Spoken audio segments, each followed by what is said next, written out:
Buenos días, aula de consultas académicas. Soy el profesor Rodríguez. Voy a iniciar esta reunión correspondiente a la semana 2.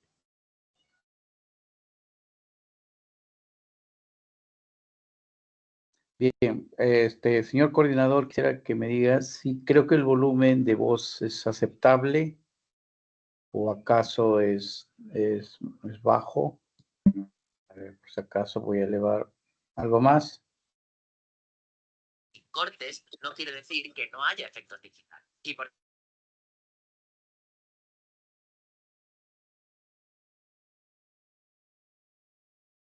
Ya, gracias.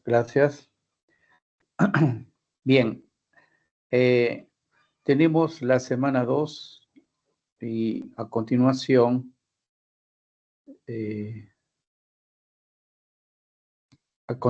voy a presentar los PPTs correspondientes a la semana 2. Tenemos todos los contenidos tienen que ver con el periodo de la filosofía antigua, ¿no? La primera gran etapa del desarrollo de las ideas filosóficas. Sí, gracias, John. Creo que el volumen es aceptable. Bien.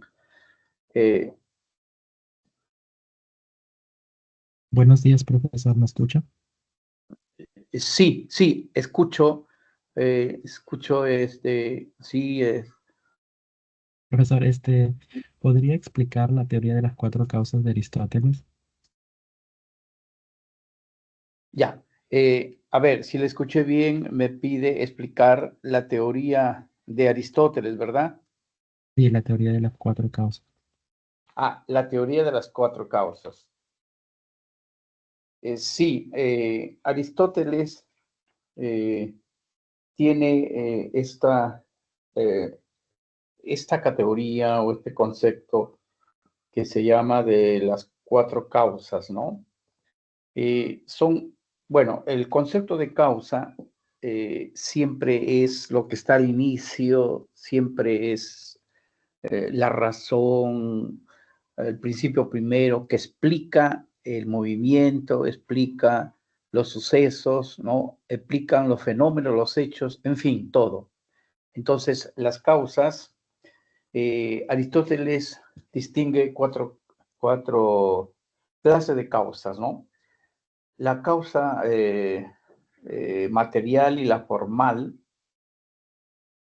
La causa material simple y llanamente está referido al material, piedra, madera, papel, en fin, cemento, de lo que está hecho cualquier objeto, ¿no? Un lapicero, una casa, un libro, una mesa.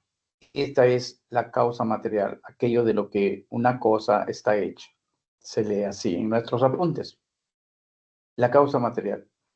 La causa formal, ¿no?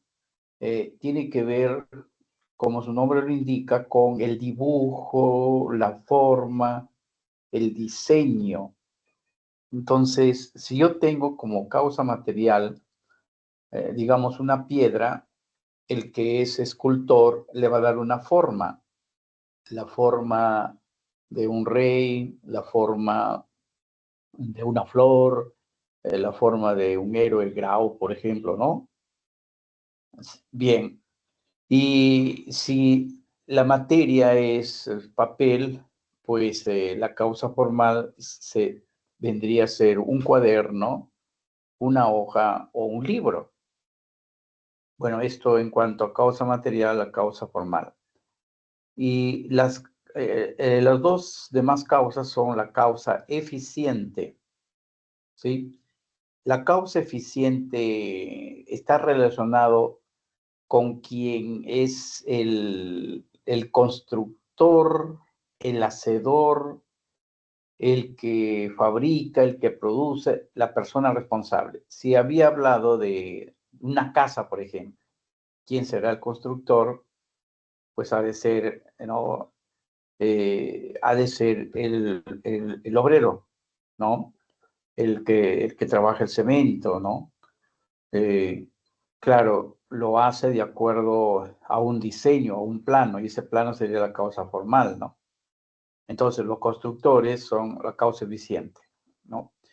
Si yo veo una pintura, ¿no? Un cuadro y digo, ¿quién lo ha hecho? ¿Quién lo ha pintado? Entonces busco el que tiene ese arte de la pintura. Entonces, ese es el constructor. Es Y que la tiene que causa... saber. Ya, entonces, si a un y- elemento le colocas una llave, ya lo conviertes en su conjunto. Entonces ya no se usa la pertenencia, Se sino prende a el se ver, micro usa de la audio. alguien tiene el micro, a ver, profesor, tutor, ya, creo que el profesor Casiano ya controló. Ya, entonces, la causa final, asociémoslo con los propósitos, los fines, los objetivos, ¿no? Entonces, ¿para qué estoy haciendo esta casa? ¿Para qué edito este libro? ¿No? ¿Para qué pinto este cuadro? ¿No? Es de pintura. Entonces, el propósito será, pues, para venderlo, para publicarlo, para causa final, ¿no? En fin, para que conozcan mi pensamiento, mi arte, si soy un literato, un poeta. Bueno, ahí están las 4 causas. Joven que hizo la pregunta. Profesor. Ya.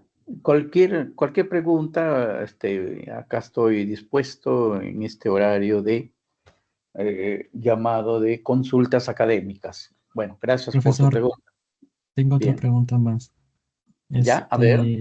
¿A qué se refiere Sócrates con el fin de nuestra existencia es el cultivo de nuestra alma? Ya, eso se refiere a Sócrates, ¿no? Sócrates. Sí, bueno, Sócrates, entre considerar al hombre que posee cuerpo, que posee alma, se va a inclinar en que el alma es la parte más importante, ¿no?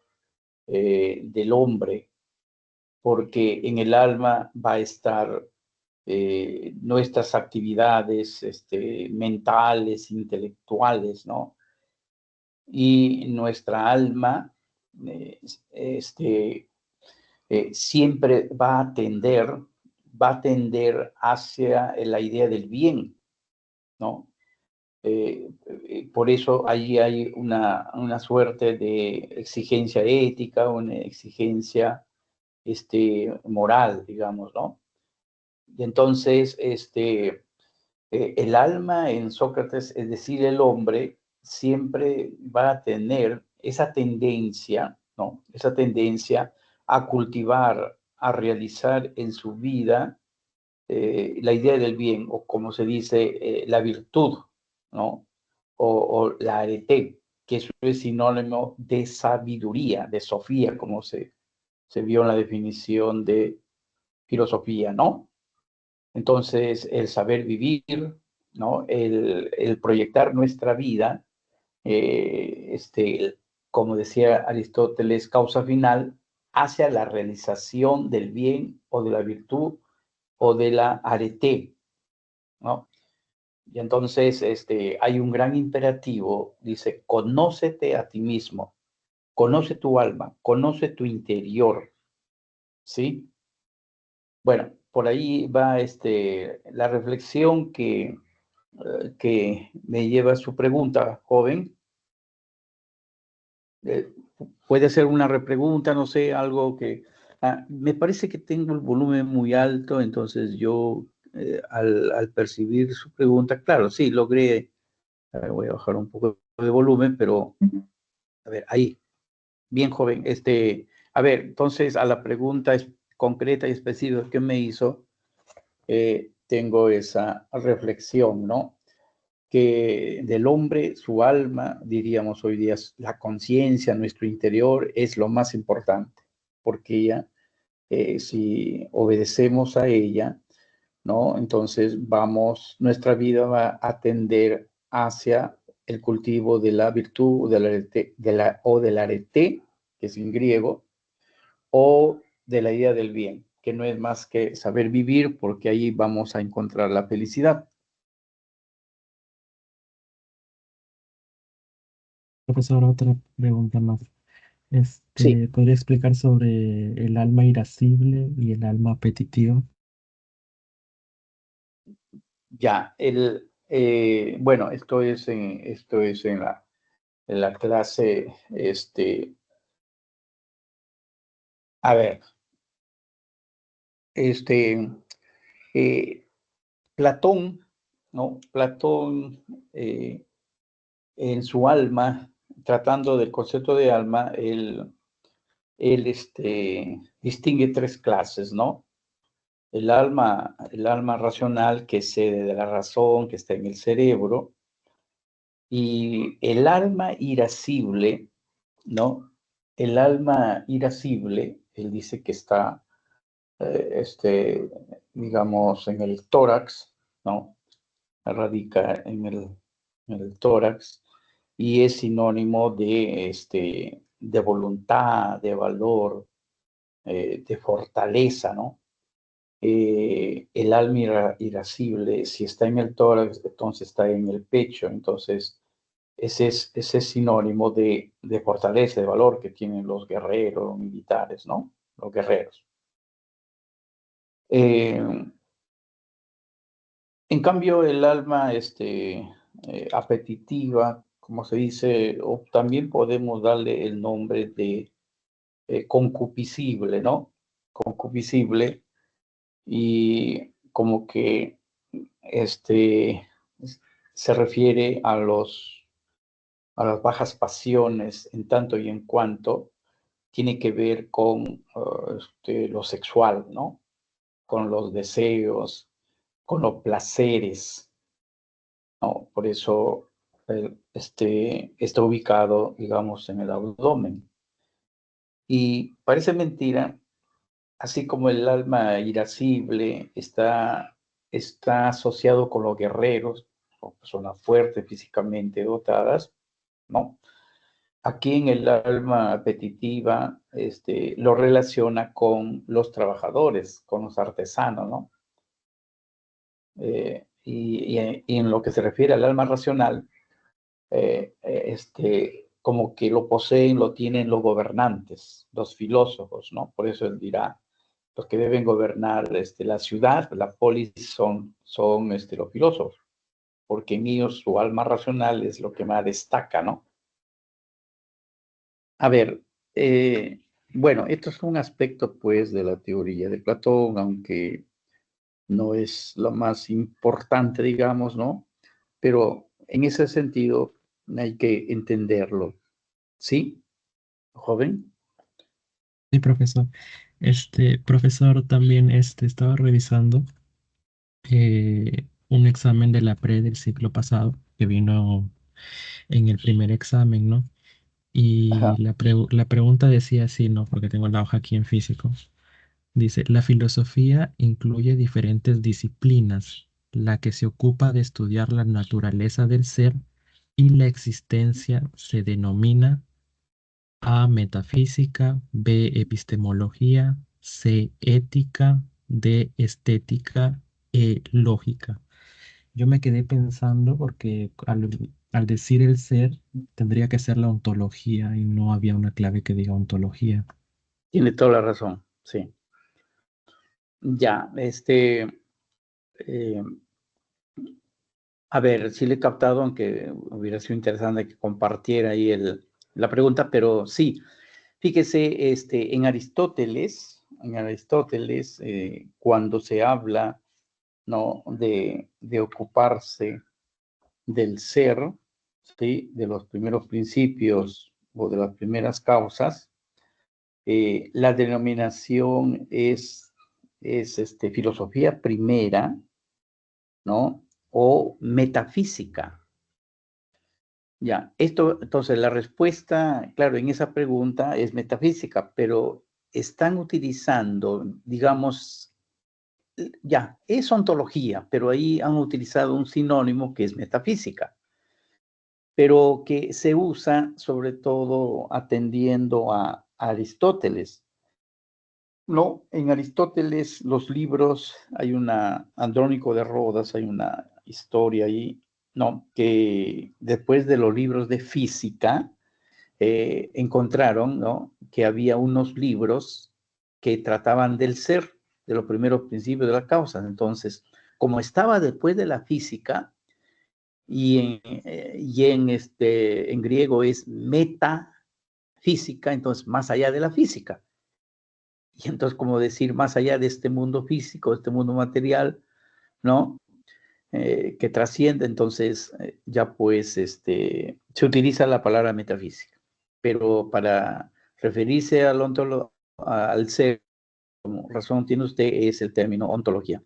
Pero también se usa el de metafísica, sobre todo cuando tiene alguna relación con Aristóteles.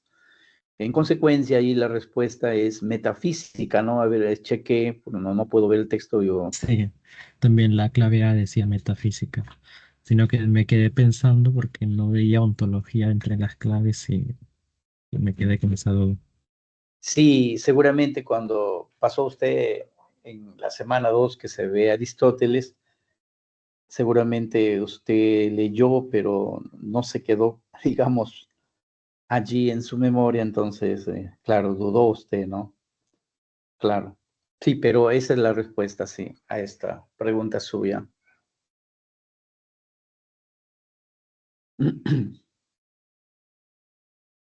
Profesor, con respecto a los sofistas, los sofistas se les puede considerar como los primeros abogados porque a veces ellos defendían posiciones, incluso que iban en contra de esos principios con solo que les pagara, ellos podían defender diferentes posturas, ¿no?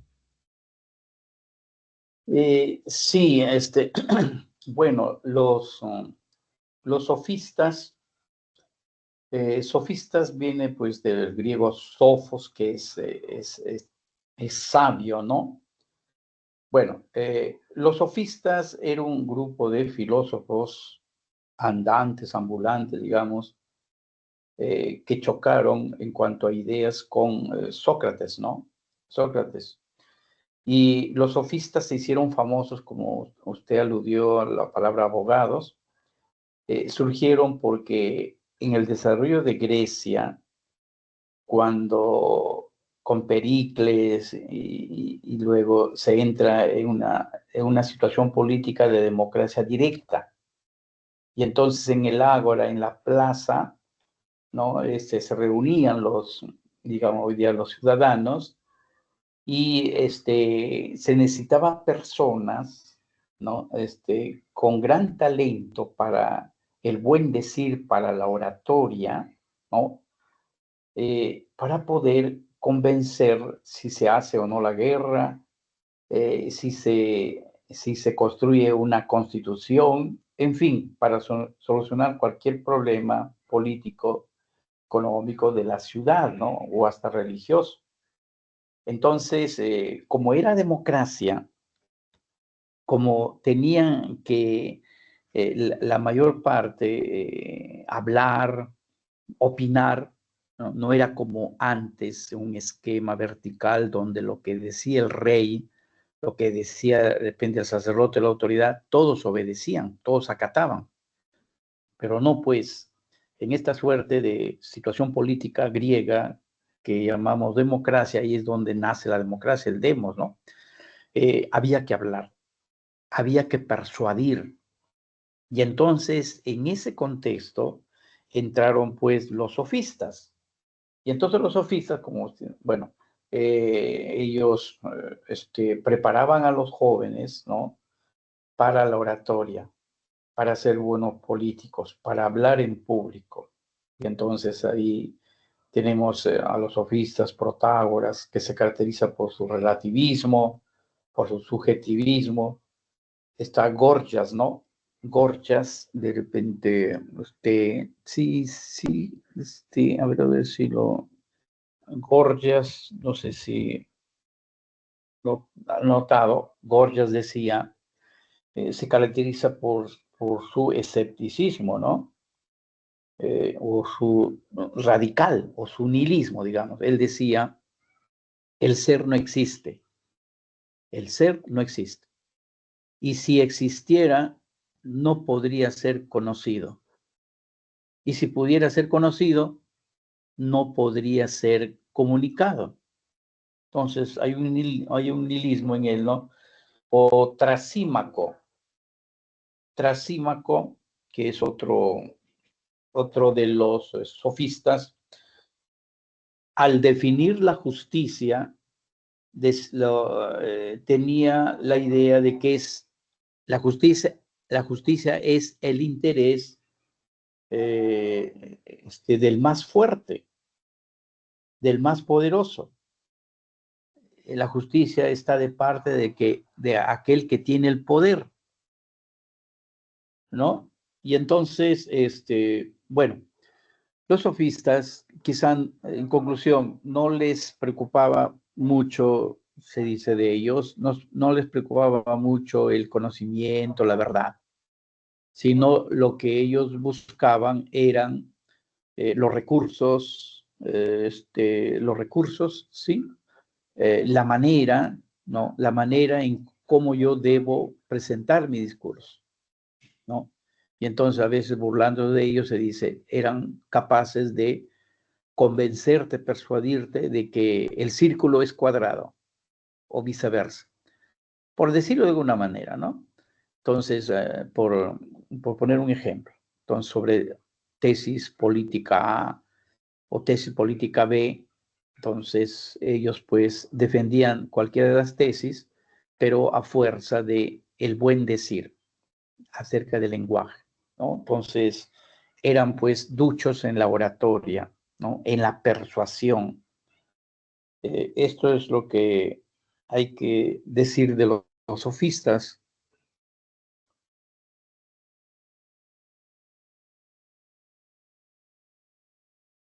La principal idea de los sofistas se caracterizan por ser relativistas, ¿no?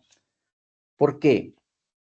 Porque contrariamente a Sócrates, que propugna los conceptos como definiciones universales, únicas, que son sinónimos de verdad y que es válido para todos, los sofistas, ¿no? Hablan como que hay una verdad para cada hombre, para cada época, para cada comunidad, ¿no? Entonces ahí se impone esta suerte de relativismo. No hay cosas universales, como la que con el concepto buscaba Sócrates establecer. Y el escepticismo es desconfiar en el conocimiento, ¿no? Ya le puse el de Gorgias, una suerte de nihilismo, ¿no? Protágoras, ¿no? Protágoras, ¿cuál era su tesis de Protágoras? El hombre es la medida de todas las cosas, ¿no? Es decir, cada persona o cada comunidad, ¿no? Cada país, cada cultura establece su verdad, pero que es valedera para esa persona, para esa comunidad o para ese país, pero como que no hay cosas universales como son las leyes, por ejemplo, científicas, ¿no? Bueno, esto es en cuanto a los sofistas. Profesor, ahí en el chat le envié una de las preguntitas que vinieron en el anterior examen, en el primer examen del ciclo pasado. Esa es ya, a ver, voy a, para mirarlo. Ya, acá nos dice, dentro de las diferentes características de la actitud filosófica, las características es imprescindible la presencia, ¿no? De la reflexión crítica, la observación empírica, la recopilación de las tradiciones orales, la enseñanza de las teorías que explican el origen de la vida y posibilidad que tiene el hombre de conocer Ya, entonces allí al inicio, ¿usted cuál de ellos marcó? La La A. Es la A. Habla de la actitud, característica de la actitud filosófica. Si recordamos, es la de ser crítica, radical, ¿no? La de ser problemática, ¿no? La de ser globalizante o universal, ¿sí? Y la de ser racional. De las 5 han cogido la A. La A es reflexión crítica, ¿no?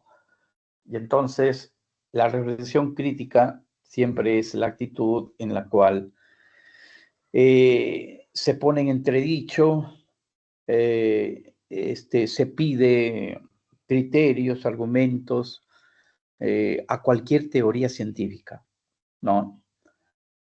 Cualquier teoría, cualquier doctrina puede ser cuestionada. Se le puede hacer preguntas que responda por qué lo dice, no, aquello.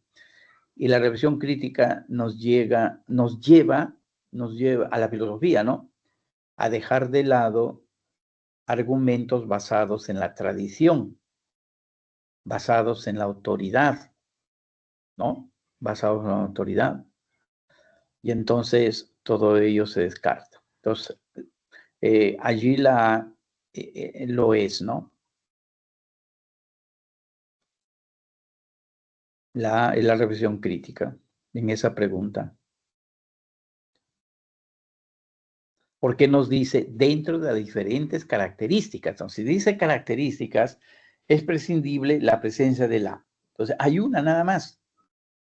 Todas las demás alternativas no están relacionadas con ninguna de las características de la actitud filosófica, solamente la A. ¿Ya? Esta es la respuesta. La 78 también, que está bajito, profesor. La 78 también. A ver. Sí, profesor. Ya, sí, discúlpeme, ¿será su micro o el mío que? Ya, sí, ya, logro entender. Si por A o B no le entendiera bien, usted me hace el pare ahí, ¿no? Bueno, ahora sí, al 78.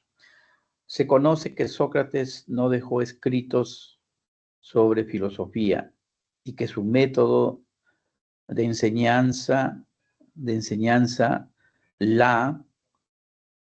¿no? La mayéutica, es eso. La mayéutica se sustentaba en el diálogo, mediante interrogantes para hallar la verdad. Sí, el método de Sócrates es la mayéutica, pero la mayéutica está asociada, ¿no? Está asociada con un método que utilizan las personas que atienden partos o lo que son las obstetrices, ¿no? Y entonces su madre de Sócrates era, pues, atendía los partos, pero digamos que eso es cuestión del cuerpo. Y él asociaba la mayéutica con eso de dar a luz, de parir la verdad. Entonces, todo esto concernía a una actividad del alma, ¿no? La mayéutica, entonces, no es como la obstetricia o los obstetras cuya profesión tiene que ver con atender el nacimiento de un nuevo ser, pero es cuestión del cuerpo. Aquí la mayéutica se refiere a una actividad intelectual, ¿sí? De búsqueda de la verdad, y que se llama mayéutica. Mayéutica, si usted quiere simplificar, mayéutica es sinónimo de diálogo. Y diálogo significa conversar, hablar, polemizar. Diálogo significa que alguien va guiando en este caso Sócrates, ¿no? Es el partero a través de preguntas, de interrogantes, va acicateando, va estimulando a que las personas hablen y dialoguen, porque según Sócrates, la idea es esta de que cada una de las personas, perdón, tienen una verdad dentro, en su interior, ¿ya? Por eso decía un momentito, conócete a ti mismo. Y algo más, y aquí se apoya en una especie de mito de la anamnesis, la reminiscencia, como que el hombre al venir acá, su alma está viajando a través de muchas vidas y entonces, consecuencia de haber estado en muchas vidas, ya conoce muchas cosas, digamos, ya conoce todo. Entonces, conocimiento es sinónimo de recordar, es reminiscencia. Y entonces, cuando tú te encuentras con otras personas, dialogas, ¿no? Discutes, entonces ese acto de dialogar, de chocar ideas, hace que la verdad, el conocimiento que está dentro tuyo, aflore, salga, es decir, dé a luz. Pero cada persona tiene que poner esa semilla, digamos, de conocimiento de verdad. Por eso es recomendable el diálogo, ¿no? El diálogo, la mayéutica, el choque de ideas, ¿no? Etcétera, etcétera. Bueno, por aquí está, entonces la mayéutica es, ¿no?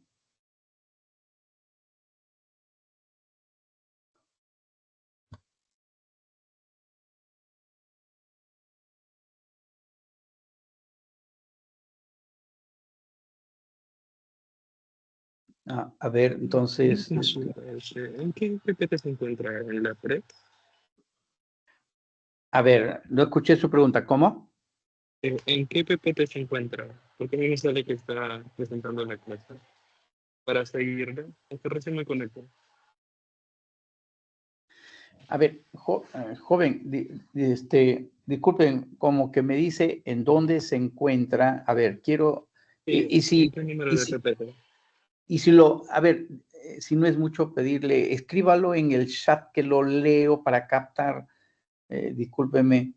A ver, aquí voy a salir de la, a ver, ya. Entonces, le agradecería escribir acá en el chat, me dice dónde me encuentro. No sé, no es nítido a ver, le agradecería, por favor, Zulión López, ¿no? ¿Qué número de PPT? Ah, estoy por iniciar, iba a empezar a explicar, y entonces aquí, por ejemplo, esta es la presentación. Acá vamos con el primer PPT que voy a explicar, ¿no? ¿Ya? Entonces, ¿qué número de PPT? Es de la semana 2. A ver, tal vez usted ha estado mirando la pantalla. Entonces, ¿qué número de PPT corresponde a la segunda semana? Si esa es la pregunta. O si es, ¿qué PPT esta semana es la 2 del esquema de la historia de la filosofía? Ya, ok, gracias. Ya, gracias por escribir, ¿ah? Realmente ahí sí te capté. Muy bien, en cualquier momento, entonces, bienvenido con sus preguntas.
Bien, estábamos por iniciar. A ver, acá un momentito, permítanme.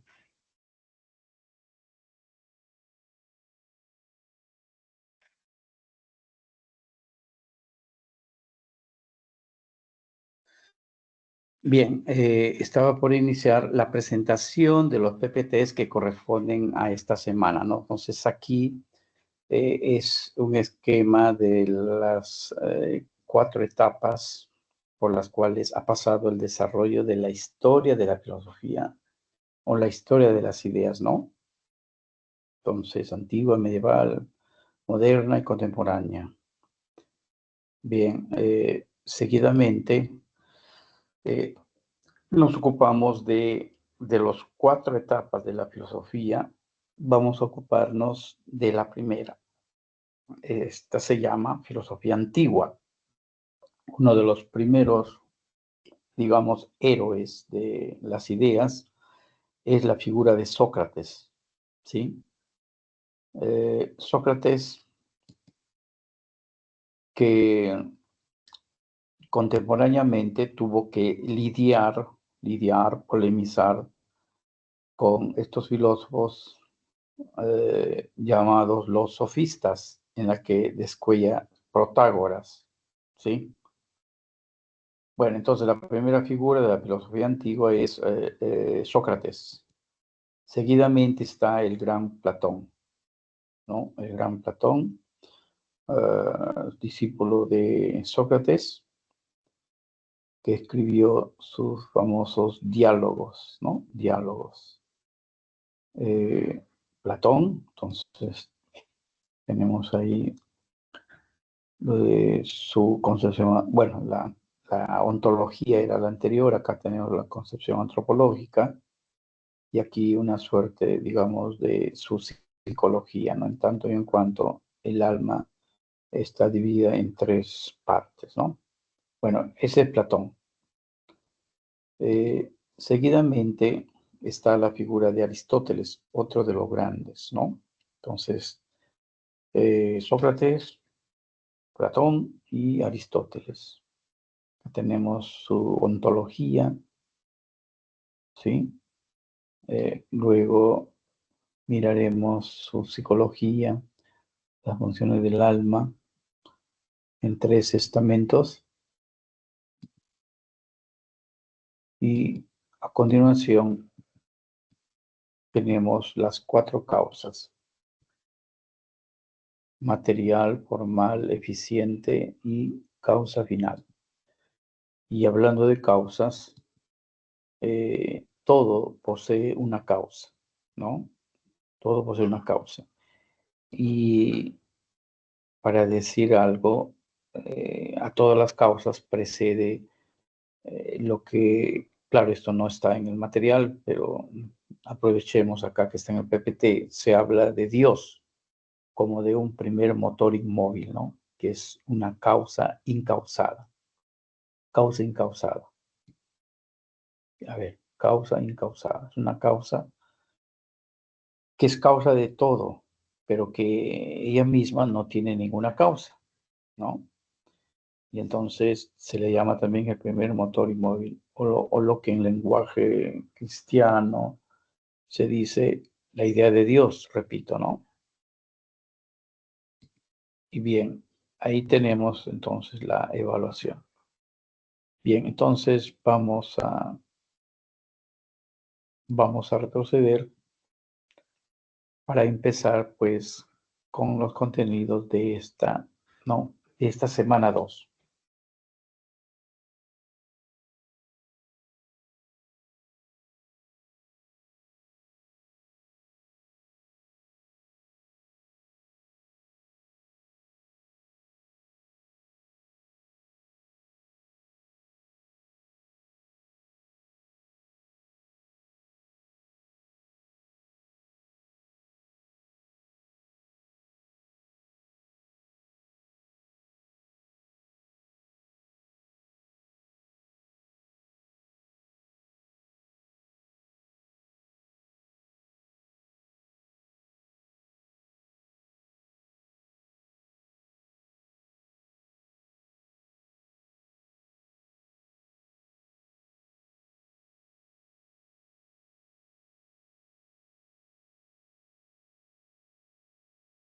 Entonces, bueno, acaba acá de llegarnos un comunicado que la clase mañana jueves se hará por vía virtual, ¿no?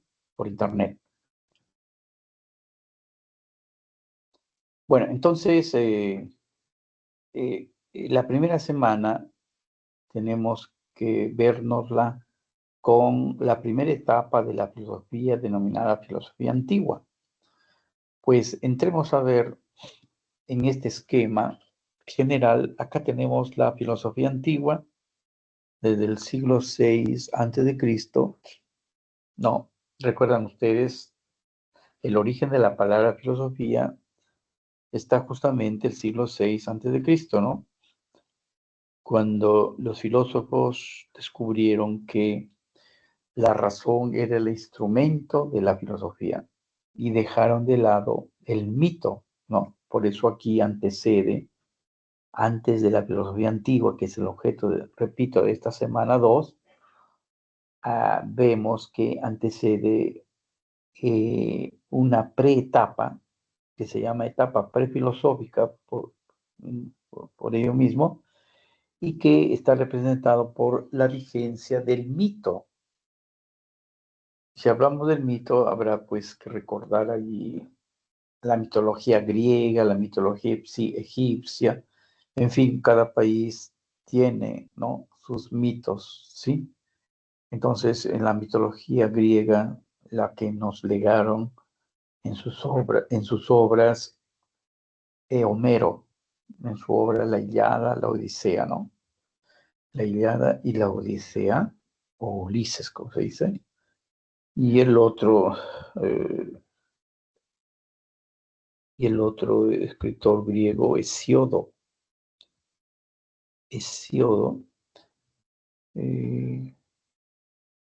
Los trabajos y los días, creo que es una de sus obras, ¿no? Los trabajos y los días. Y entonces, y teogonía, ¿no? Entonces ahí encontramos todos estos tratados acerca del mito, que lo mencionamos porque antecede al desarrollo de la filosofía, antecede a la primera etapa de la filosofía llamada filosofía antigua, ¿ya?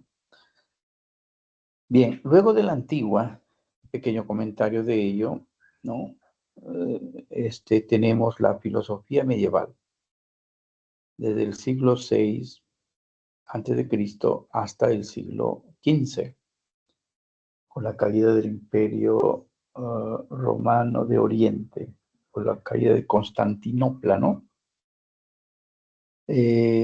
Casi son 10 siglos de desarrollo de la filosofía medieval, donde destacan San Agustín y sobre todo Santo Tomás de Aquino, ¿no? La patrística y la escolástica serán las dos grandes escuelas vigentes en esta etapa.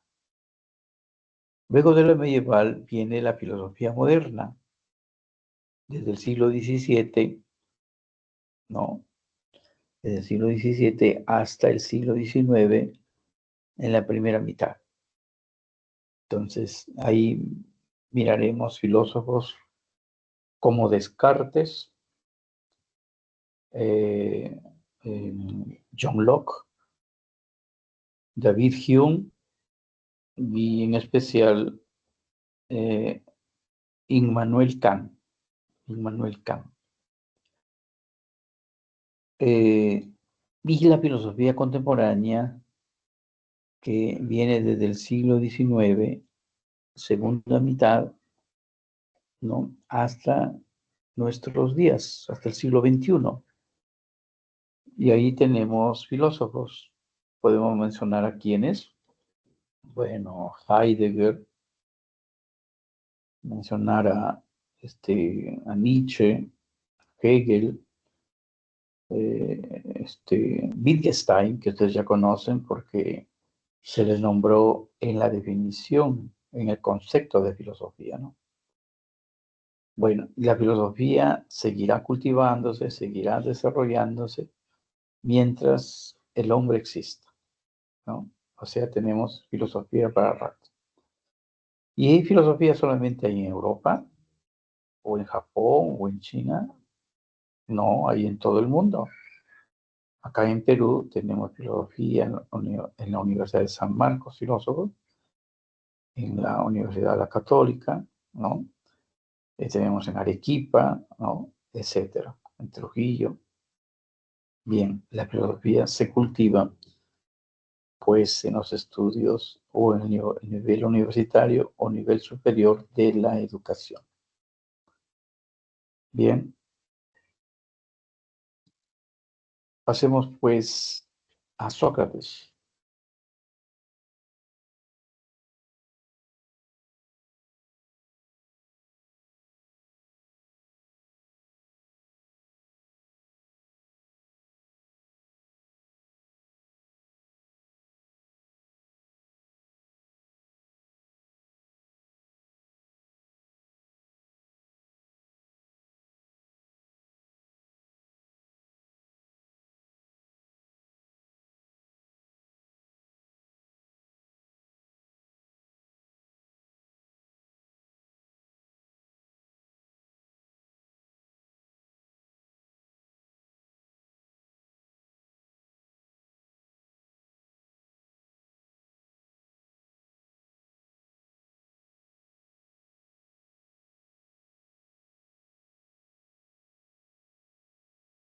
Bueno, Sócrates les decía, no, Sócrates, Platón y Aristóteles son los tres grandes filósofos, ¿no?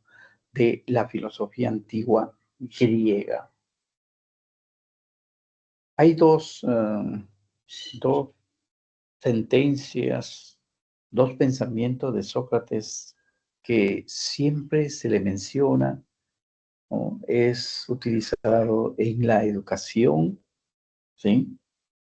Y cuando alguien quiere exhortar a que las personas sigan el buen camino, ¿no?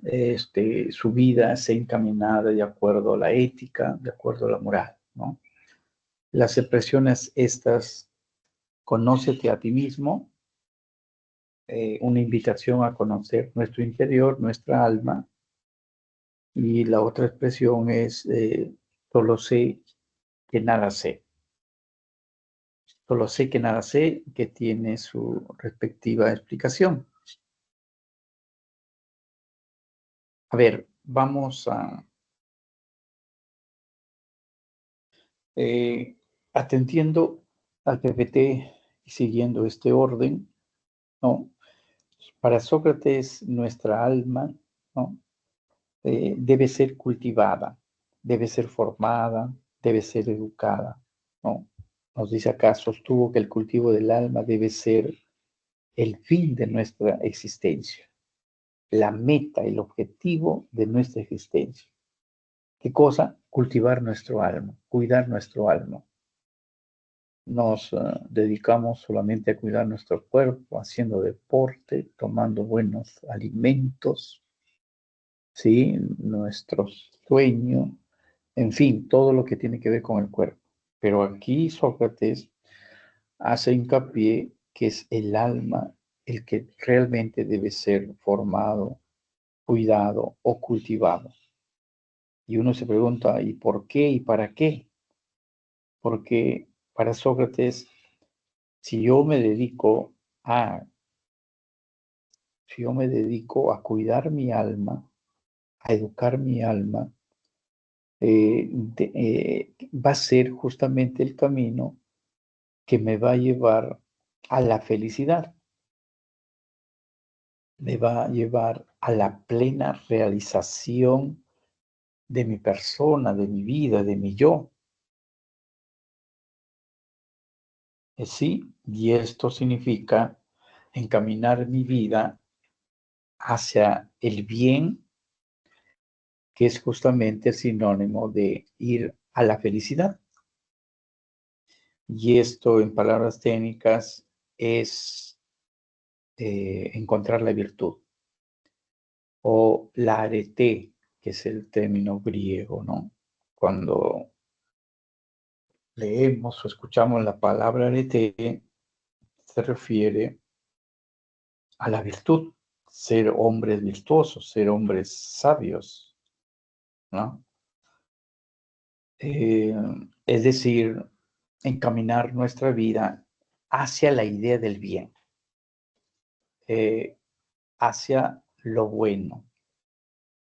De tal manera, hagamos hoy un paréntesis para Sócrates, quien no ha cultivado el conocimiento, su alma, ha tratado de conocer el bien o la virtud y encaminar su vida hacia este objetivo porque esa es la felicidad. Aquellos hombres que no han puesto este cuidado son ignorantes, no son sabios, no son virtuosos, son ignorantes ya que desconocen la arete o la idea del bien. Y por tanto, en sus actos, en su conducta, han de encaminarse hacia el mal, hacia lo malo. Y su vida no será en la familia, en la polis, sino será pues en la cárcel, ¿no? Para responder por sus hechos, reñidos con la virtud o con la arete. Y Sócrates combatió a los sofistas. ¿Pero por qué los combatió? Porque ellos representaban, ellos enseñaban un relativismo nociológico. Es decir, que no hay una verdad, un concepto, no hay definiciones universales. Digamos, hoy en día no hay leyes universales, ¿no? No hay conocimiento universal. Lo que hay es un conocimiento relativo, si quieren, hasta subjetivo, relativo a la persona, relativo al momento, relativo a la cultura, relativo a la raza, relativo a la religión, y no hay conocimiento universal. Eso significa relativismo nociológico propio de los sofistas, a los cuales Sócrates combatió.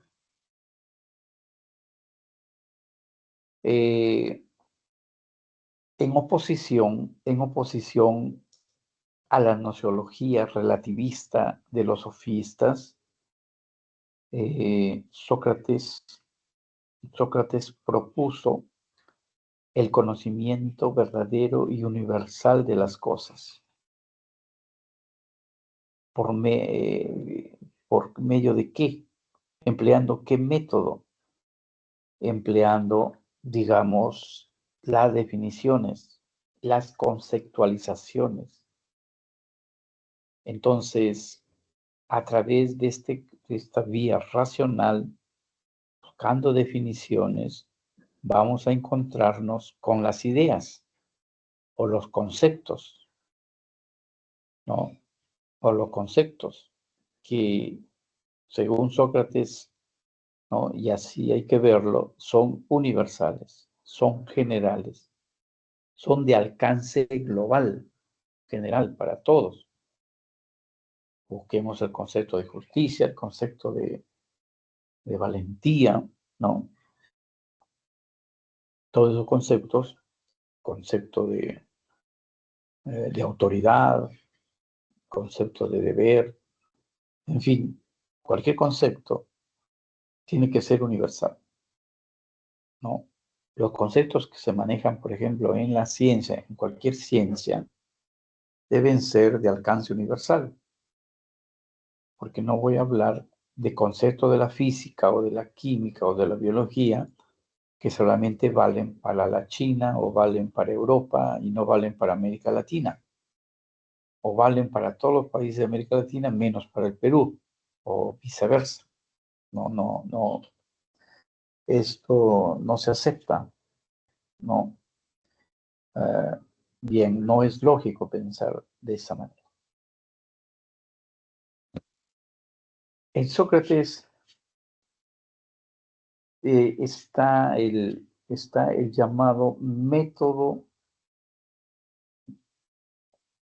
¿Cómo, de qué manera llegamos al conocimiento de las ideas o de los conceptos que tienen que ser verdaderos y universales? Sócrates propone el método de la mayéutica. El método de la mayéutica, ¿no? Pero antes Sócrates tiene una suerte de misión. Se ha dado cuenta que, al igual que los sofistas, la mayoría de personas tienen un conocimiento superficial, tradicional, aprendido de las cosas, pero que no representa, no tiene el nivel del concepto de las ideas que tienen que ser verdaderas y universales. Y entonces empieza, ¿no?, a hacer dudar de esta jactancia en el conocimiento a la gente. Y entonces, por ejemplo, hay que aquí lo tenemos apuntado, este recurso de que alguien fue a consultar al oráculo de Delfos. Justamente su amigo Querefonte había ido al oráculo de Delfos a preguntar por quién era el más sabio. Y la respuesta fue, ¿no?, el más sabio es Sócrates. Entonces él pues dice, ¿cómo yo voy a ser el más sabio?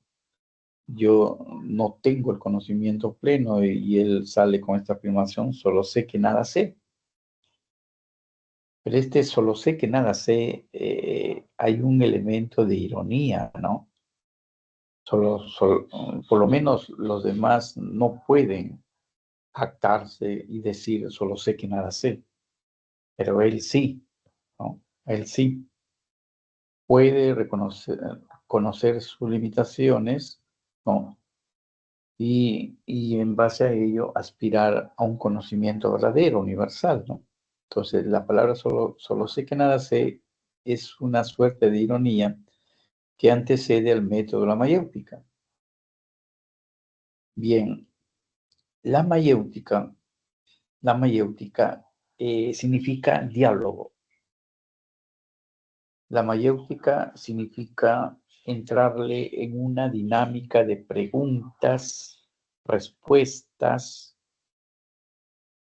La mayéutica, si es diálogo, entonces todos los participantes deben poner una suerte de semilla o de aportar con alguna idea, con alguna opinión, para juntos construir, ¿no?, la verdad, para juntos llegar a la definición o a la idea de las cosas.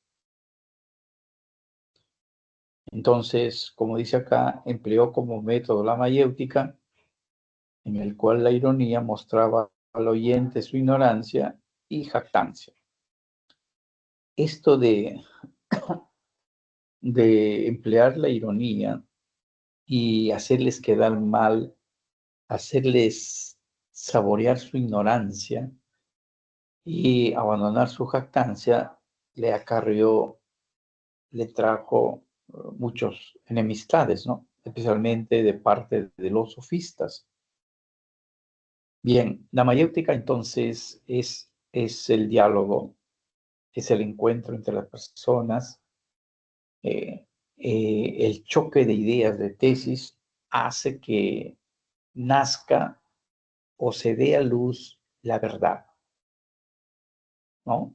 Y entonces esto de la mayéutica se asocia con un antiguo oficio de de los que atendían los partos, ¿no? Los partos. Su madre se dedicó, pues, a lo que hoy día se llama obstetra, ¿no? Bien.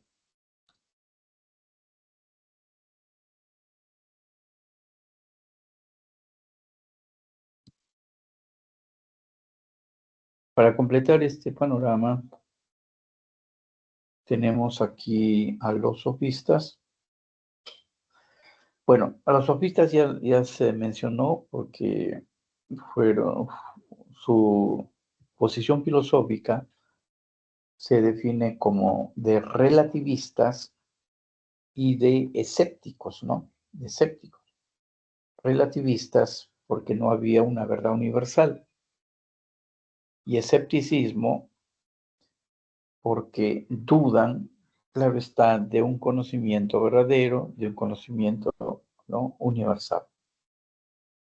Y entonces, Protágoras es, con esta expresión, el hombre es la medida de todas las cosas, ¿no? De las que son y de las que no son, etc.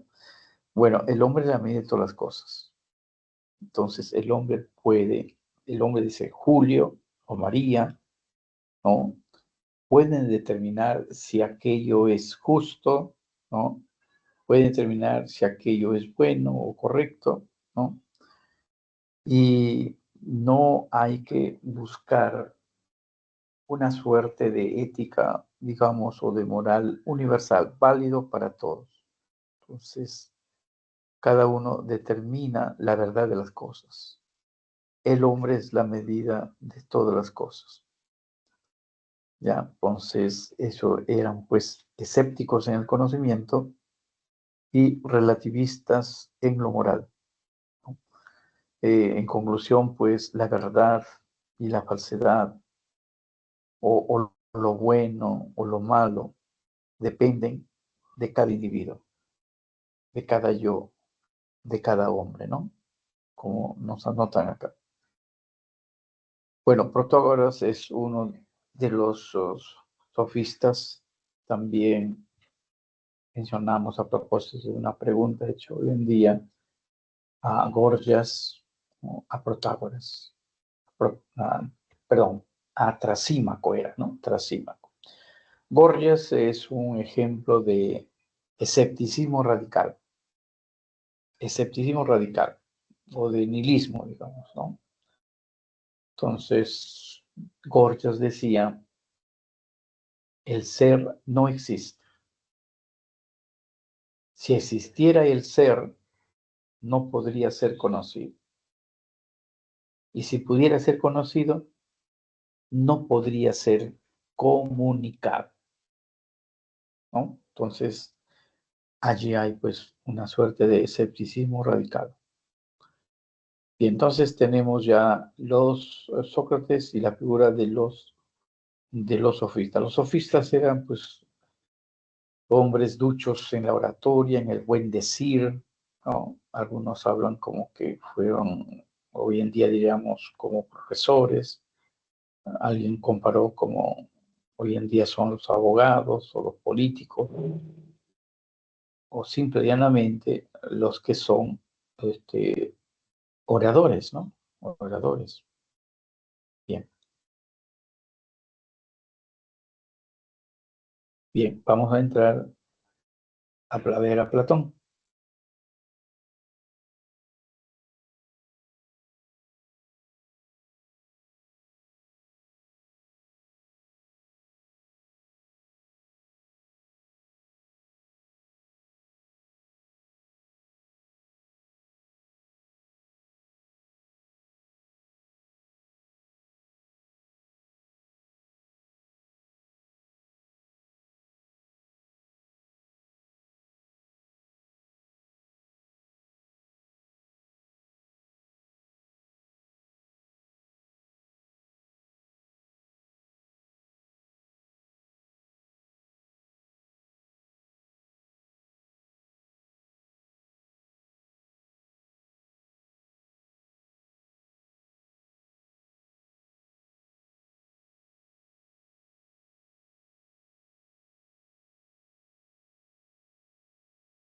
Bueno, el segundo gran filósofo después de Sócrates está su discípulo Platón, ¿no?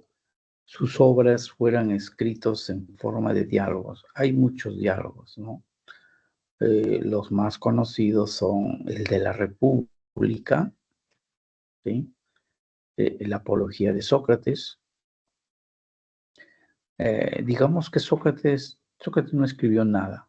Todo lo que sabemos de Sócrates es a través de Platón, puesto que en sus diálogos Platón hace intervenir a Sócrates, es la figura central, ¿no?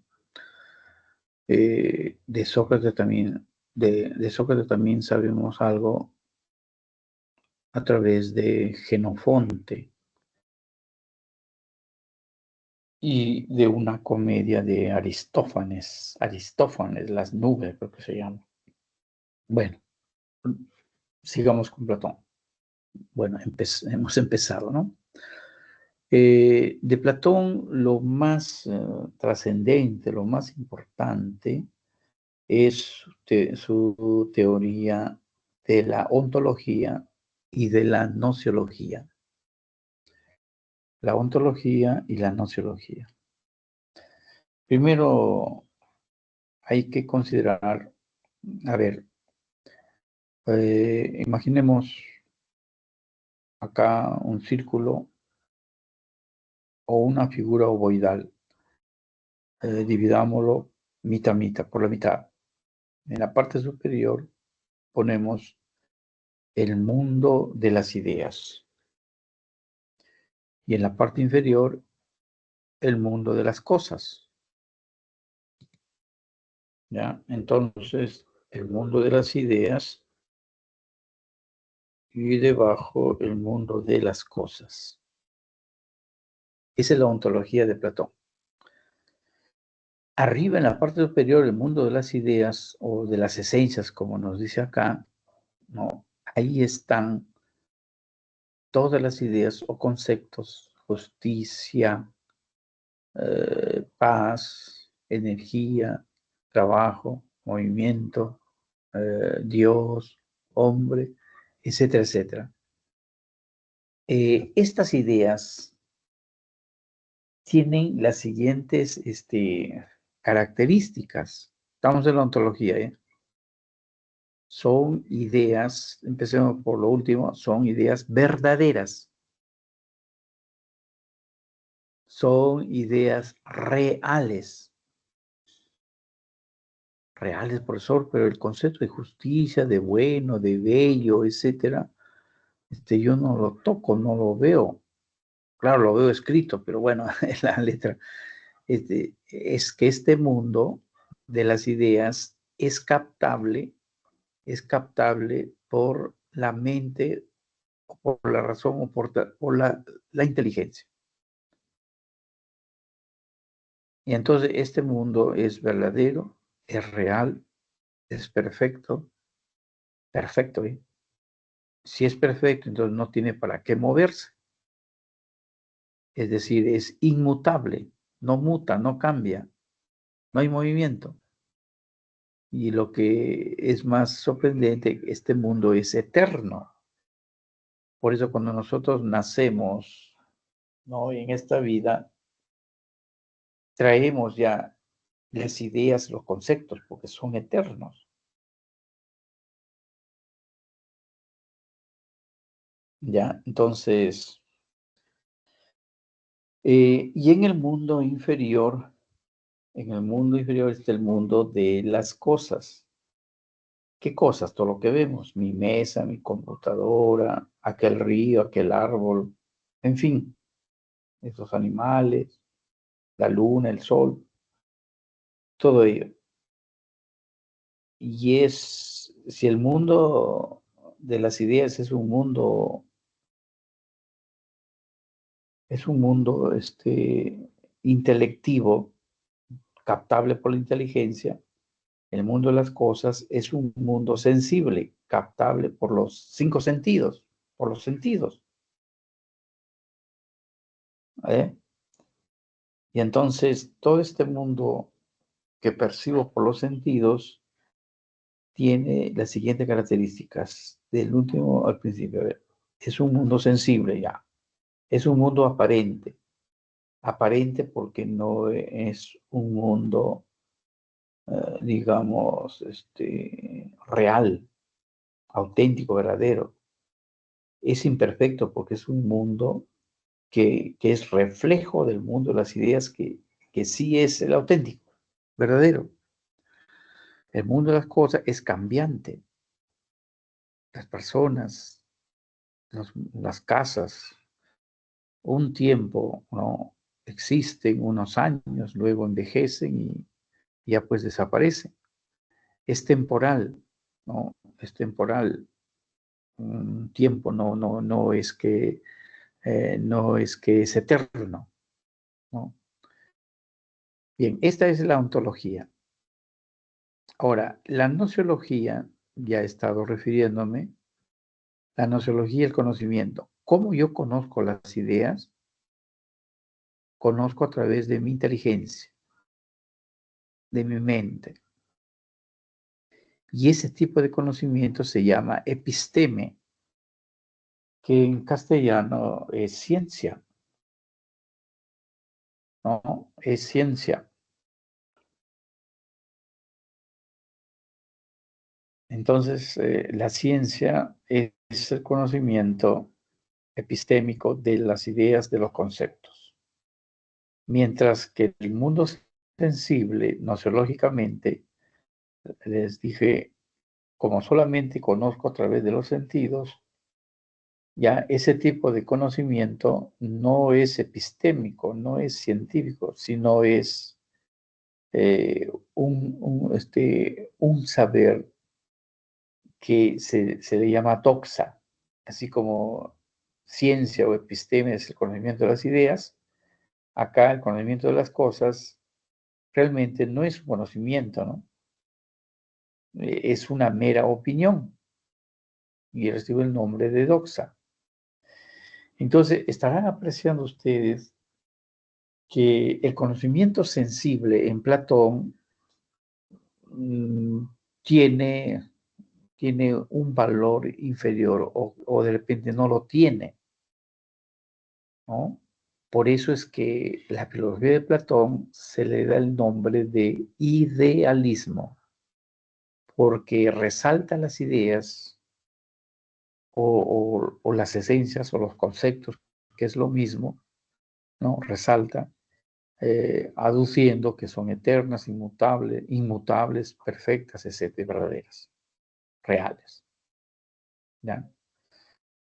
Bien, entonces tenemos acá el mito de la caverna, donde se ilustra que el hombre vive encadenado, ¿sí? Detrás están las sombras, no hay un mundo verdadero, pero de todos ellos alguien osa, se atreve a salir y se encuentra con la luz, con el sol, que es sinónimo de el mundo de las ideas, el mundo de las esencias. Regresa para comunicarles de este hallazgo a sus compañeros y creo que nadie le cree, más bien quieren darle muerte, ¿no? O sea, ahí alude a lo que le pasó a su maestro Sócrates, ¿no? Y aquí en la reminiscencia, el conocimiento consiste en recordarlo. Reminiscencia hay un equivalente griego, anamnesis. Reminiscencia, que es recordar.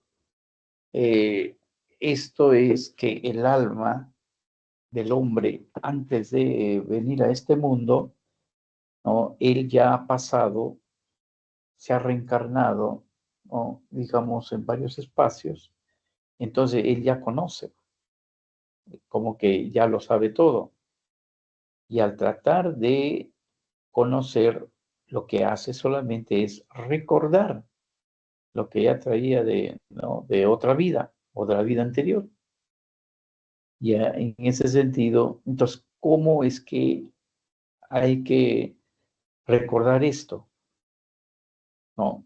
A fuerza de preguntas, lo que Sócrates dice, aplicando el método de la dialéctica, dialogando, chocando nuestras ideas con los demás, ahí ha de darse a luz, ha de parirse las ideas o los conceptos. Bueno, esto es Platón, sigamos con él.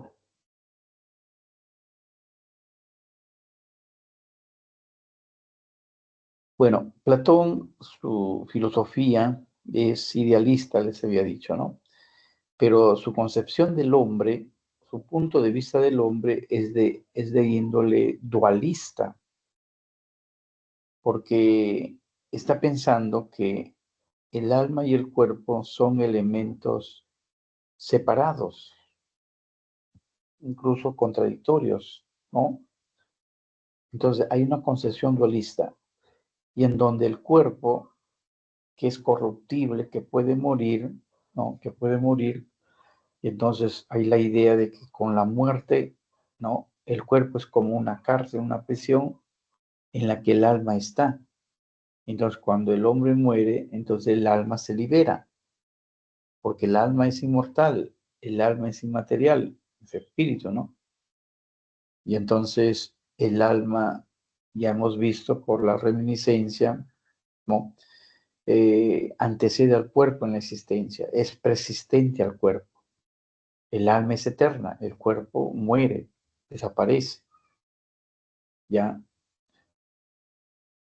Bueno, el alma es tripartita. Hay una concepción del alma que tiene tres partes. El alma racional que radica en nuestra cabeza es siempre con las actividades que tienen que ver con la vida de la razón, con la vida de la inteligencia.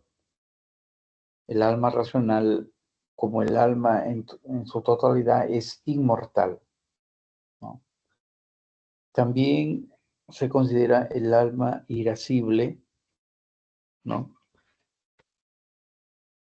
El alma irascible, o lo que también estábamos llamando el alma que tiene que ver con la voluntad, ¿no? Por eso está localizado en el tórax, que es fuente de pasiones. El alma irascible, o llamémoslo también volitiva, asociado con la voluntad, la fortaleza, está en el tórax. Dice, no, está en el tórax, está en el pecho, radica. Y el alma apetitiva, o también llamada alma concupiscible, relacionado con las pasiones ignobles, ¿no? Porque tienen que ver con los deseos, con los placeres, los apetitos, ¿no? Localizado en el abdomen, ¿no? Parte del hígado, bien, o con los órganos sexuales tienen que ver, ¿no? Acá en Platón.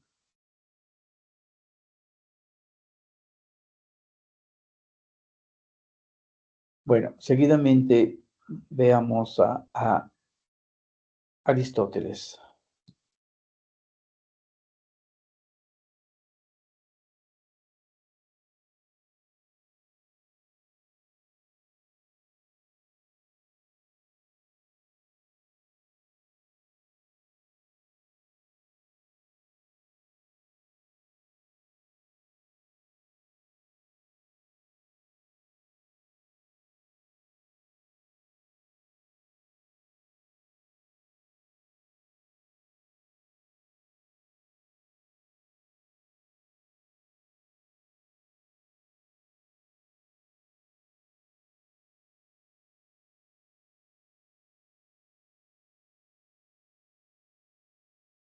Bueno, Aristóteles, ¿no? Otro de los grandes filósofos.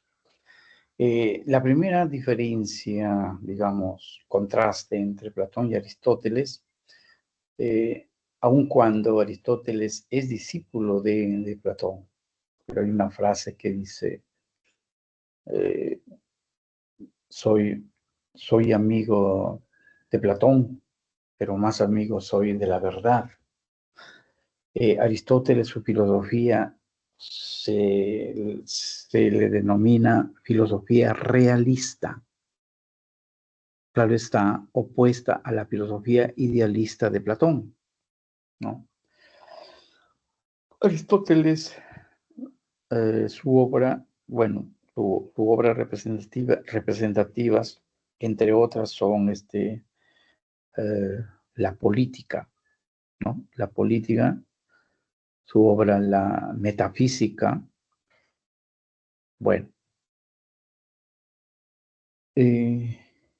llamó a lo que nosotros decimos ontología, ¿no? Ontología, es decir, la que se ocupa de los primeros principios, de las primeras causas, o se ocupa del ser, ¿sí? Aristóteles le llamó filosofía primera, o a veces también se intercambia con teología, tratado de Dios, ¿no? O lo que más se denomina filosofía, la metafísica, ¿ya? Metafísica. Es su filosofía primera. Aristóteles, contrariamente a su maestro Platón, él afirma, en Platón tenemos la teoría de las ideas, ¿ya? La verdadera realidad está constituida por las ideas, ¿no? En cambio, para Aristóteles, ¿no? Lo que realmente existe, ¿no? Es la sustancia, es la sustancia. ¿Y qué cosa es sustancia? Sustancia es lo singular, es lo individual, ¿no? Por eso dice en la teoría de la sustancia, el mundo sensible es el único mundo existente y en él encontramos cosas individuales. Entonces, la sustancia es lo individual, lo singular. Puedo decir mis zapatos, mi casa, ¿sí? Mi libro de matemática para darle más individualidad o singularidad, ¿sí? Mi bicicleta, marca Hércules, puedo decir, eso es lo que existe y esa es la sustancia, ¿no? Por eso nos dice ahí, para Aristóteles, las ideas o esencias o conceptos no están separadas del mundo sensible, no están separadas del mundo sensible, sino que conforman una individualidad, un objeto, pero ejemplo de sustancia, dije libro, casa, computadora, etcétera, pero para Aristóteles, con su teoría ilemórfica, el griego ile es materia, ¿no? Y morfé es forma. Entonces, con su teoría ilemórfica, nos dice que cualquier cosa individual, singular, que cojamos,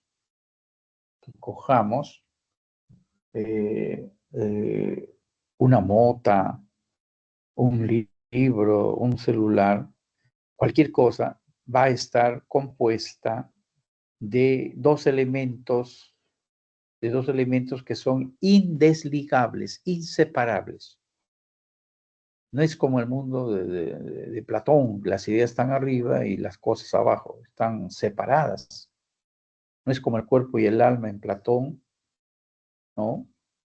Que están separadas. No, acá están compenetradas, relacionadas, no se puede separar.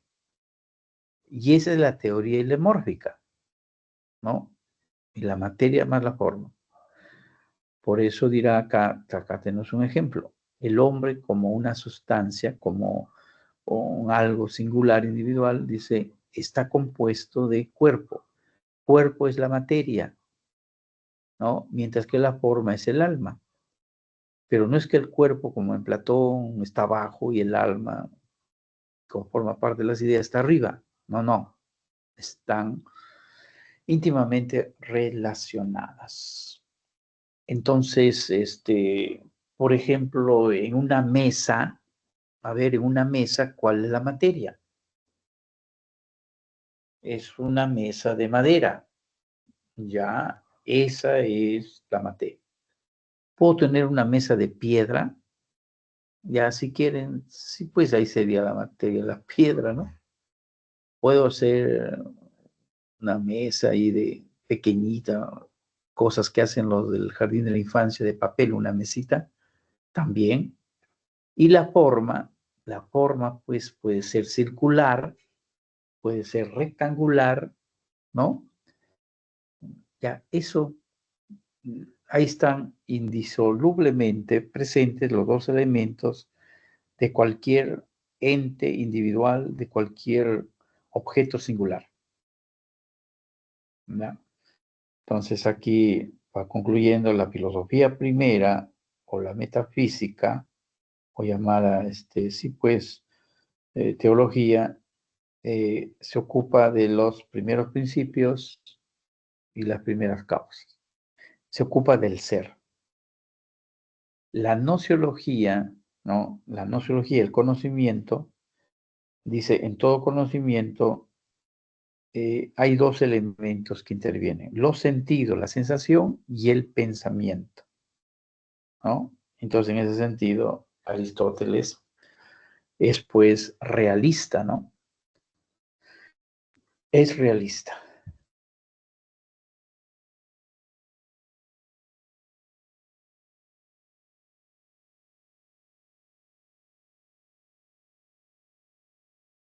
Bien, Aristóteles, tenemos acá las funciones del alma.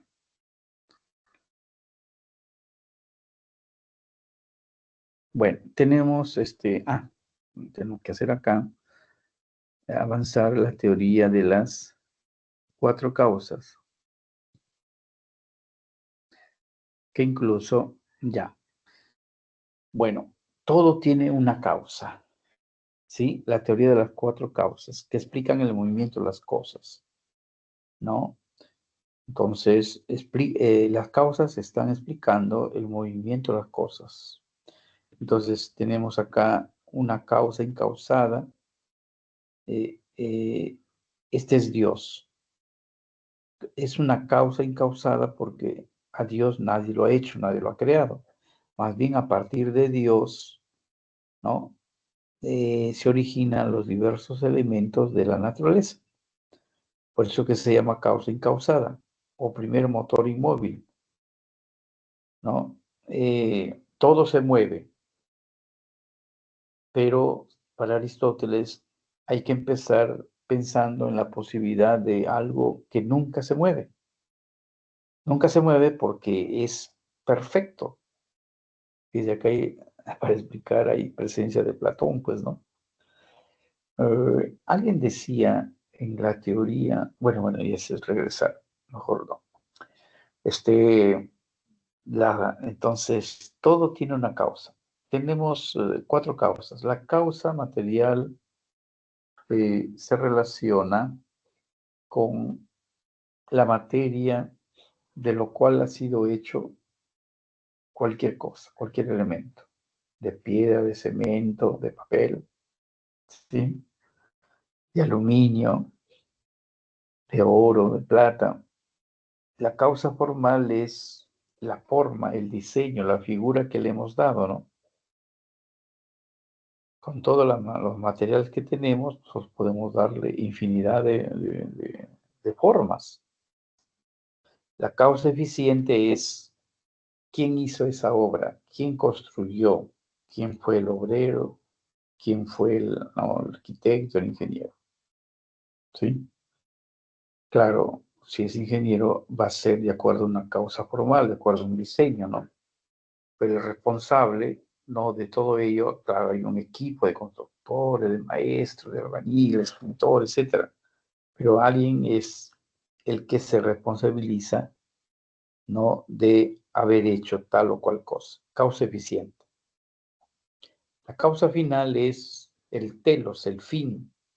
¿Para qué se realizan las cosas? ¿Cuál es la finalidad? ¿Sí? La meta, los objetivos, el para qué. Y como en Platón, también tenemos el alma en Aristóteles con una triple, digamos, funcionalidad, ¿no? Hay tres tipos de alma, a ver, bueno, empezamos desde arriba, el alma intelectual, que es exclusiva del hombre, que busca el conocimiento, ¿no? Luego tenemos un alma sensitiva o apetitiva, que está relacionado con los deseos, la percepción y la función vegetativa, propio de las plantas, que tienen que ver con el crecimiento, la reproducción, la alimentación, ¿no? Bueno, estos conceptos que podríamos decir son antecedentes de la psicología, pues Aristóteles y Platón, ya habíamos visto, lo presentan a su manera, ¿no? Platón, el alma racional, irascible y apetitiva, ¿no? En cambio, Aristóteles habla, pues, de un alma intelectual, un alma sensitiva y un alma vegetativa.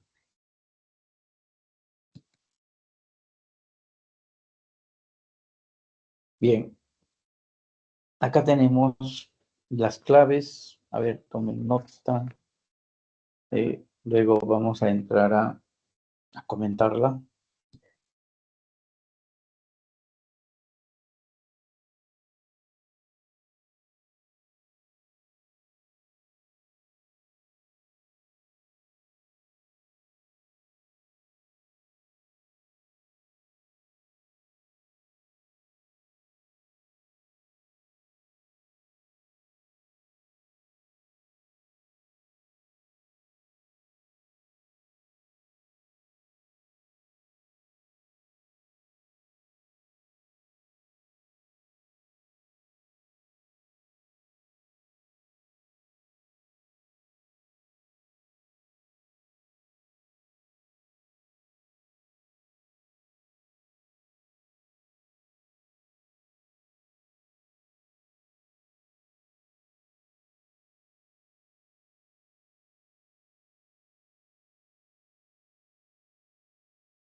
Bien, vamos pues a comentar la lectura.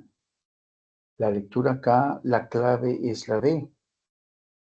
Y dice, bueno, en tanto que el fragmento de la obra aristotélica es un fragmento de la obra metafísica, ¿no? Metafísica reitera el concepto de causa. Se puede inferir que es una argumentación sobre la definición aristotélica de la filosofía.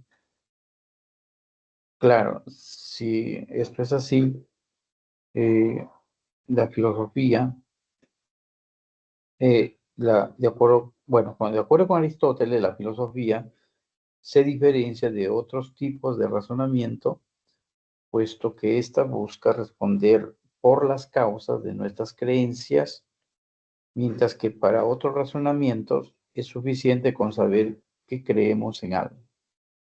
Bueno, fíjese, esto en la lectura, faltando 2 líneas, fíjese en la lectura, dice, pues es preciso que ésta sea especulativa de los primeros principios, yo agrego, y las primeras causas. Dice primeros principios y causas, casi al terminar ya. ¿Ya? Entonces, nos hace recordar, pues, el pasaje de la metafísica, claro está, donde se dice que la filosofía es la ciencia teórica, ¿no? Que tiene por objeto ocuparse de los primeros principios y las primeras causas. Realmente nos está recordando eso, ¿no? Y ese es el objeto de la lectura.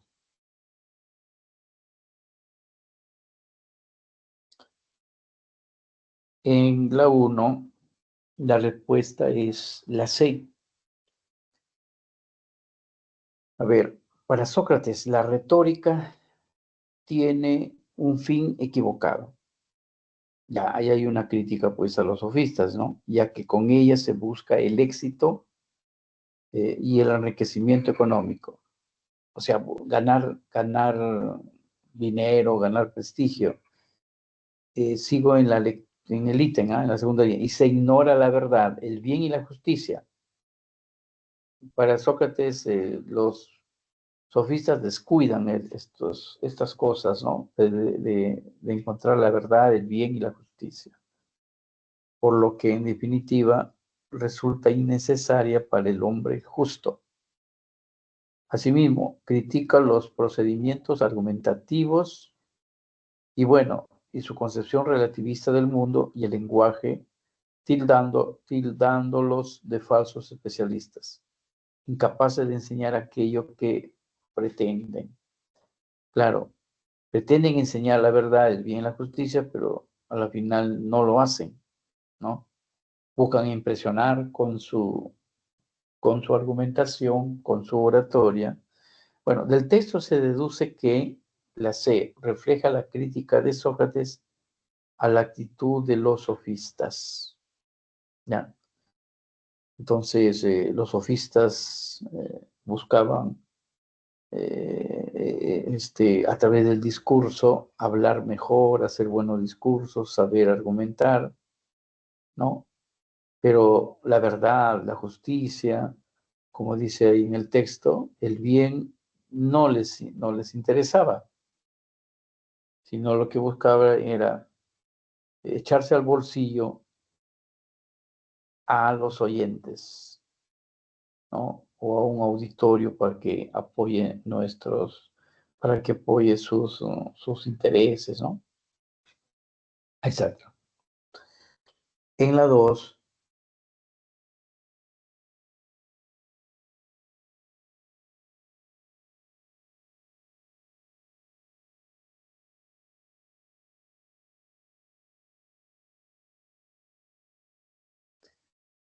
bueno, en la 2 se ocupa de los, digamos, de los sofistas, ¿no? El elemento central de la educación que ofrecía la sofística era la preparación verbal y léxica para tomar parte en los debates suscitados en la esfera pública. Dicha preparación no solo contemplaba elementos formales, ejercicios prácticos y principios y recetas del buen hablar, sino que también abarcaba un ejercicio mental y un análisis detallado de los temas a debatir, así como de los argumentos esgrimidos en las discusiones, aunque no necesariamente verdaderos. Al respecto, se puede considerar que el enunciado trata sobre la retórica o el arte del discurso de los sofistas. Entonces, en la antigua Grecia, ¿no? Cuando ya se estaba vivenciando la democracia con Pericles, la retórica era, digamos, la ciencia del discurso, por el cual se buscaba convencer, persuadir a la gente de los asuntos generales, de la política, de la ciudad, de la polis, ¿no? Entonces había que hacer buen uso del lenguaje, el modo de dirigirse persuasivamente para convencer al público, ¿no? Entonces tenían que ir incluso bien vestidos, ¿no? Bien. En la pregunta 3,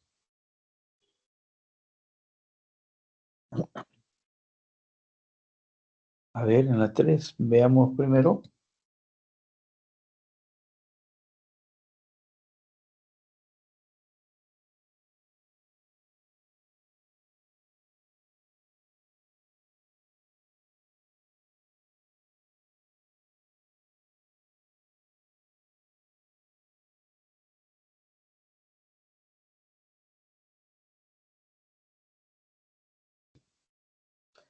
En la 3, un experto en pedagogía sostuvo en una conferencia sobre educación que el maestro es quien debe promover que el estudiante construya su propio aprendizaje. Que el estudiante, la importancia de adjudicarle este papel al profesor radica en que el estudiante, al aceptar una condición como generador de conocimiento, es capaz de afrontar diversas situaciones o problemas por sí mismo, de resolver situaciones propias y no tener que recurrir siempre a la palabra o al conocimiento del maestro. Entonces, la lectura se tiene, ¿no? En la segunda línea, el maestro debe promover, motivar, incentivar. Y de otro lado, el estudiante debe ser quien investiga, construya su propio aprendizaje, su propio conocimiento. Esas son las dos ideas, ¿no?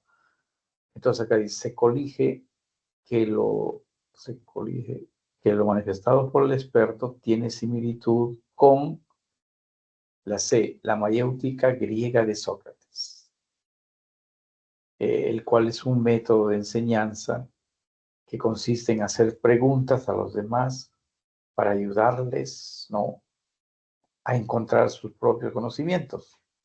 En Platón el conocimiento es sinónimo de recordar, ¿no? Anamnesis, ¿sí? Este método se basa en el diálogo y la reflexión. ¿Qué método? La mayéutica. Y esto ya supone, pues, un contexto donde la democracia, ¿no?, está dominando en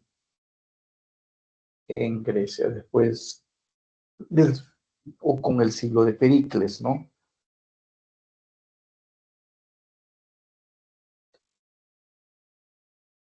Vamos con el 4.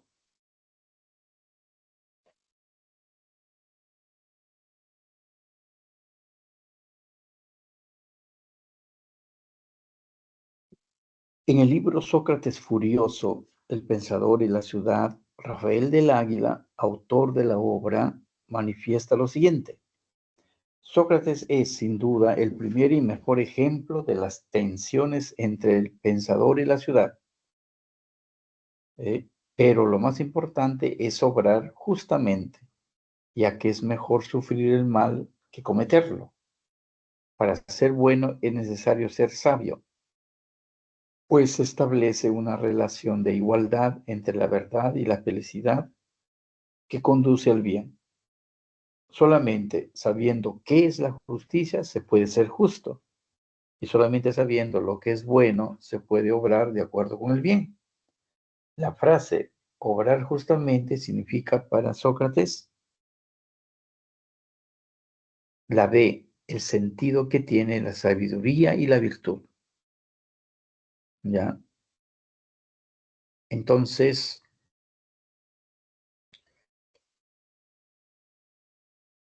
la sabiduría y la virtud. ¿Qué significa básicamente? Que no hay hombres de ahí se deduce, ¿no? Que los hombres que son buenos, sabios, que hacen las cosas de acuerdo al bien, de acuerdo a la virtud o la arete, son personas sabias. En cambio, los que desconocen qué cosa, la arete o la virtud o el bien, hay que calificarles de ignorantes, ¿no? En cambio, quien sabe y conoce qué es el bien, ya no, ¿no? Se volverá virtuoso, porque descubrirá que ese es el verdadero camino hacia el bien, ¿no? Entonces, Sócrates identifica la sabiduría y la virtud. Y contrariamente, la ignorancia con el desconocimiento de la virtud.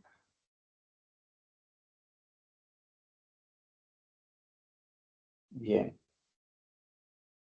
Veamos las 5.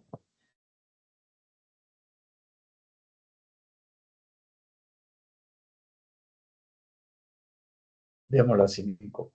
Platón manifiesta su desconfianza ante la realidad que se nos presenta, pues debido a los límites impuestos por los sentidos, nuestro sistema perceptivo no puede captar la variedad de los fenómenos que conocemos del mundo y las relaciones humanas. Por ejemplo, en el orden social, observamos que cada época y cada ciudad, cada persona tiene una visión distinta de la justicia. El resultado es ciertamente injusto, pues lo que hoy es justo no lo será mañana. Es necesario, pensó Platón, que la justicia en sí exista como tal, aunque los humanos no lo conozcamos enteramente, con la salvedad que en la medida en que ejercitamos la filosofía, nos vamos aproximando a ella, al ideal de justicia. Del argumento señalado es correcto afirmar que para Platón, la 5 la D, ¿no? La justicia real no se capta por los sentidos. Estamos en Platón, en el mundo de las ideas.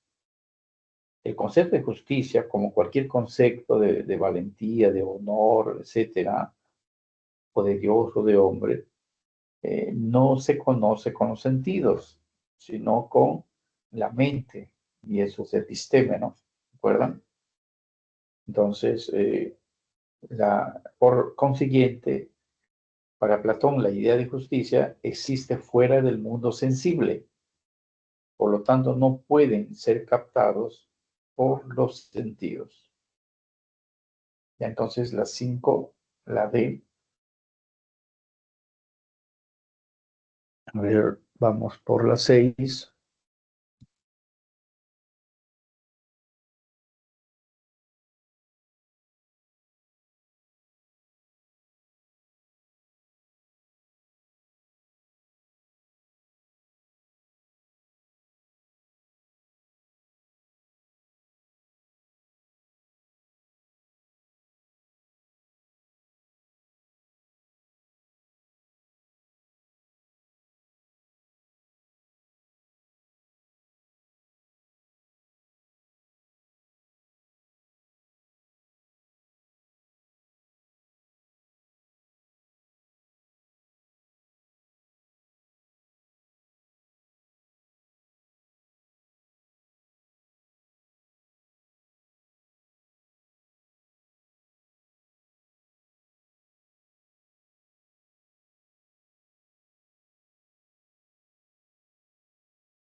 Bien, vamos con la pregunta 6. El movimiento rectilíneo uniforme es un tipo de movimiento en el que un objeto se desplaza en línea recta, a velocidad constante y sin aceleración. De acuerdo con sus características, el objeto recorre distancias iguales en tiempos iguales. La rapidez permanece, constante en magnitud, dirección y sentido. La trayectoria es una línea recta y no hay aceleración.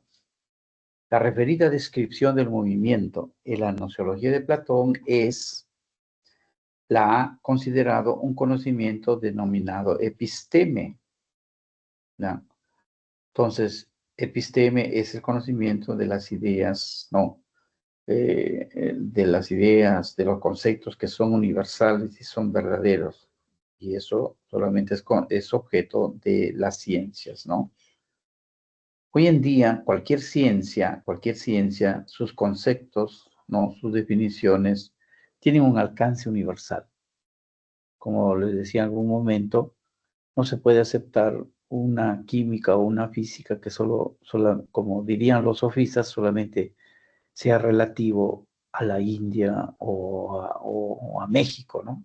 Imposible, ¿ya? Entonces, bueno,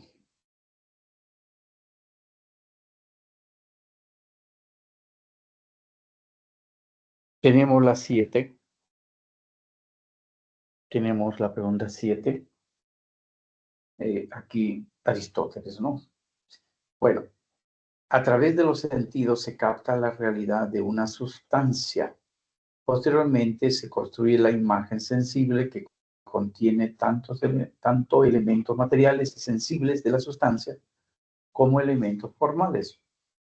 Para Aristóteles la forma se encuentra en la sustancia y por tanto el mundo que vemos, percibimos y experimentamos es el único existente, del cual forma parte todas las sustancias individuales que se conoce y que son compuestos o individuos.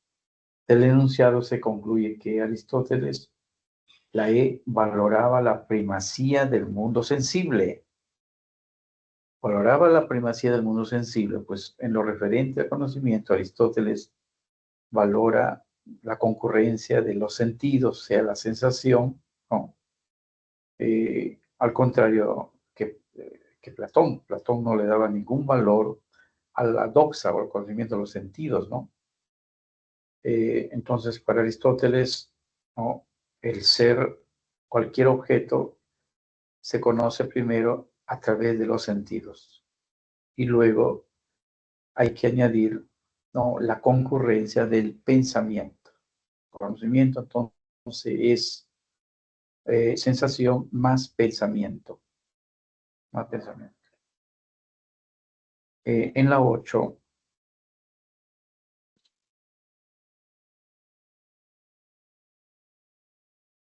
miremos las 8, la 8, segundo.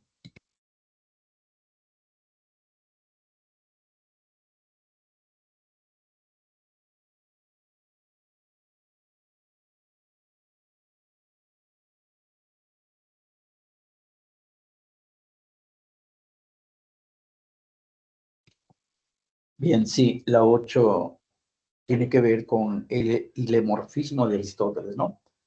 A ver, en la 8, aun cuando Aristóteles fue discípulo de Platón, no estuvo de acuerdo con la teoría de las ideas planteadas por aquel, porque esa teoría no explica la realidad, el movimiento y el cambio de los seres.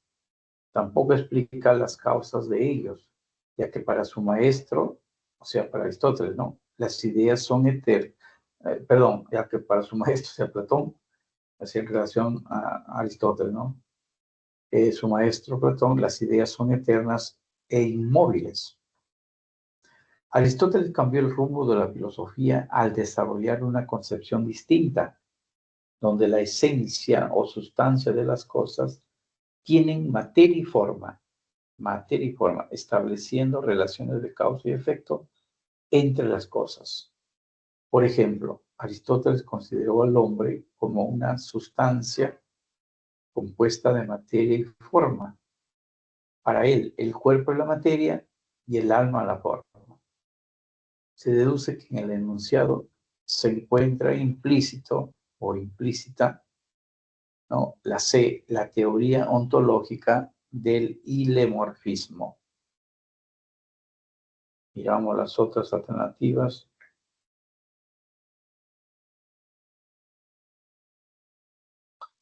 Bien, la teoría ontológica del ilemorfismo. La teoría aristotélica del ilemorfismo, y le recuerdan que decía es materia, y morfismo, que es forma. Según Aristóteles, el mundo sensible está constituido por las cosas individuales, ¿no?